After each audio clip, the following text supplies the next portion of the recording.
से जुड़े हुए और नदवे से जुड़े हुए हायर अथॉरिटी है, वो साफ तौर से इस बात को कहती है कि जिन बातों को पूछा जा रहा था हम उनका बखूबी जवाब दे रहे थे। मैं आपको दिखाऊं कि नदवा कॉलेज अपने आप में बहुत इंटरनेशनली फेम लिए हुए है। यहां पर सिर्फ उर्दू और अरबी ही नहीं बल्कि अंग्रेजी, हिंदी, विज्ञान तमाम पैटर्न्स पर पढ़ाई होती है और बच्चे जो हैं वो आप देखिए कि छोटे छोटे हिस्सों में पढ़ाई करते हुए नजर आते हैं और बड़े लेवल पे जो है वो ये मदरसा जो है वो संचालित होता है।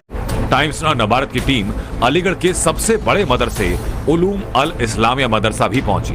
हमने मदरसे के हर हिस्से की पड़ताल की।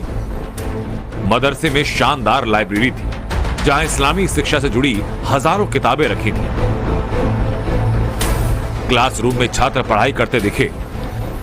मदरसे में टीचर अंग्रेजी की तालीम देते भी नजर आए।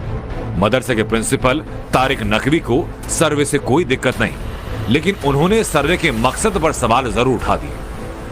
गवर्नमेंट कोई अथॉरिटी है कि वो हमसे पूछ सकती है कि भाई आप बच्चों को सहूलत दे रहे हैं नहीं दे रहे हैं, कोई मसला नहीं है, बहुत कॉमन और बहुत ही जनरल क्वेश्चन है। बट क्यों पूछ रहे हैं आप, ये मुझे बताना चाहिए। इसका कोई रीजनेबल जवाब आपके पास हो, मीडिया के माध्यम से अब तक आया हो कि इस सर्वे का रीज़न क्या है, मकसद क्या है। आप मेरे पास आए हो, मुझसे पूछ रहे हो, तो मैं आपसे पूछूंगा ना आप मुझसे क्यों बात करना चाहते हैं। तो सर्वे का मकसद क्या है ये अभी तक क्लियर नहीं है।